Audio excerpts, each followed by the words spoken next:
श्री स्वामी समर्थ सर्व बंधू आणि भगिनींचे आपल्या चॅनलमध्ये स्वागत आहे।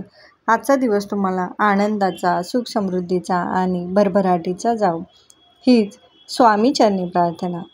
वरदलक्ष्मी व्रत हे मनातील सर्व इच्छा आकांक्षा पूर्ण करणारा आहे। महिलांसाठी या व्रताचं महत्त्व खूपच वेगळं आहे। वरदलक्ष्मी माता ही भगवान विष्णूंची पत्नी आहे आणि ती महालक्ष्मीचा अवतार आहे। श्रावणातील शुक्रवारी तिची पूजा केल्याने घर धनधान्याने भरून जातं। विवाहित महिलांसाठी हे व्रत लाभदायक आहे। हे व्रत केल्यास घरात सुख नांदतेच, शिवाय कुटुंबात स्नेहभाव आणि ऐक्य वृद्धिंगत होतं। त्याचबरोबर मुलांनाही सुख प्राप्त होतं। वरदलक्ष्मी हे व्रत वर्षातून श्रावण महिन्यात एकदाच शुक्रवारी येते आणि हे वरदलक्ष्मी व्रत 8 ऑगस्ट 2025 वार शुक्रवार आणि या दिवशी नारळी पौर्णिमाही आहे। तर या दिवशी वरदलक्ष्मीची पूजा करावी।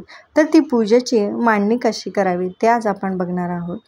तर सर्वात पहिले सकाळी लवकर उठून आंघोळ करून स्वच्छ कपडे घालावेत। घरात व्यवस्थित स्वच्छता करावी।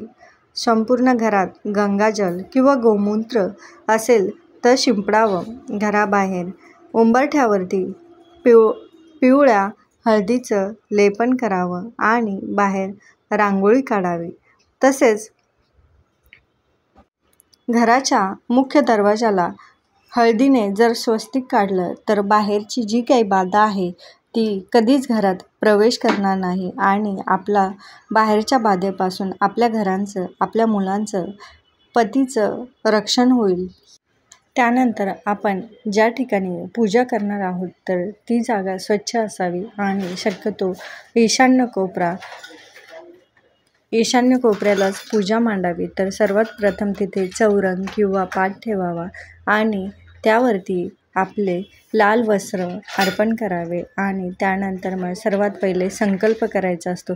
कारण जी कोणती आपण पूजा करतो तिला संकल्प केल्याशिवाय इच्छित म्हणजेच आपल्याला जे काही फळ पाहिजे असेल तर ते फळ प्राप्त होत नाही। त्यासाठी सर्वात पहिले आपण संकल्प करायचा आणि त्यानंतरच मग पूजेला सुरुवात करायची, म्हणजे मग आपलं फळ निश्चित प्राप्त होतं। नाहीतर मग आपण जर संकल्प केला नाही तर ते सगळं फळ इंद्रदेवाला मिळतं। तर त्याप्रमाणे आपण संकल्प करावा आणि नंतरच पूजेला सुरुवात करावी। तर संकल्प केल्याच नंतर आपण सर्वात पहिले गणपती बाप्पाचं पूजन करावं। कारण का तर गणपती बाप्पा हा विघ्नहर्ता आहे। जे काही विघ्न येणारं असेल तर ते गणपती बाप्पा साक्षात 14 विद्या आणि 64 कलांचा स्वामी आहे। तर त्यामुळे सर्वात पहिले गणपती बाप्पाचं पूजन करावं।